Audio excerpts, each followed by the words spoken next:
एकदम नजिक आउँदैछ।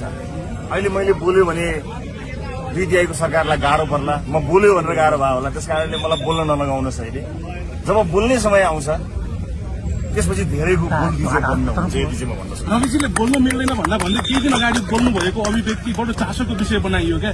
रवि लामिछाने चाहिँ राजावादी रहेछ भनेर चर्चा गरियो, हजुर नबोल्दै गर्दा के हो खास राष्ट्रपाको? म आवेग उत्तेजना मा छैन। हजुर, किनभने मुलुक एउटा गम्भीर अवस्थामा आएको छ।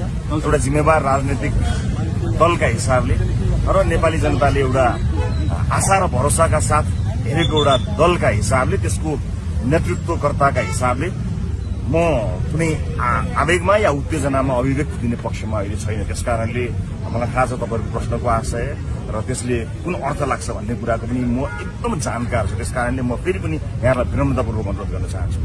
यो देशको भविष्य मेरो पुस्ताको, तपाईँ हाम्रो पुस्ताको हातमा आउँदैछ।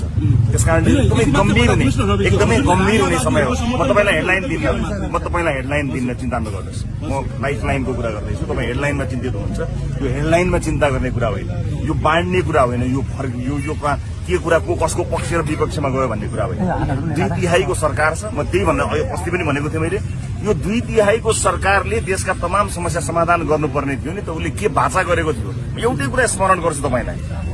मैले पार्लियामेन्टमा के भनेको थिएँ, जब दुईटा ठूला राजनीतिक दलहरू बिना कुनै विषम परिस्थिति मिल्छन् भने यसबाट उत्पन्न हुने परिस्थिति कति भयावह हुन्छ तपाईँहरूलाई अन्दाज छ भनेर मैले भनेको थिएँ नि।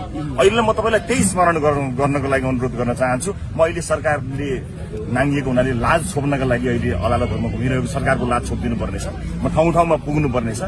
समय आउँदैछ चाँडै नै। म सबैलाई तयार हुनको लागि भन्न चाहन्छु, get ready for the revolution.